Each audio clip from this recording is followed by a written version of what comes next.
Magpiprint na tayo, pipili tayo ng file. So, click natin yung files. It also supports camera, no?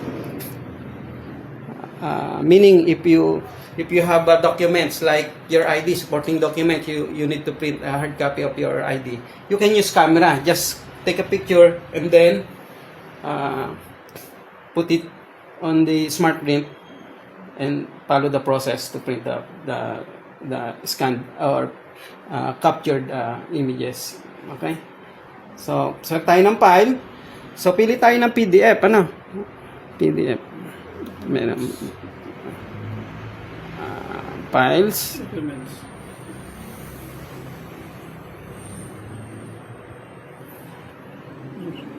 So, documents and there you are. Documents. So, eto. Meron tayo dito online registration. Let's fix this one.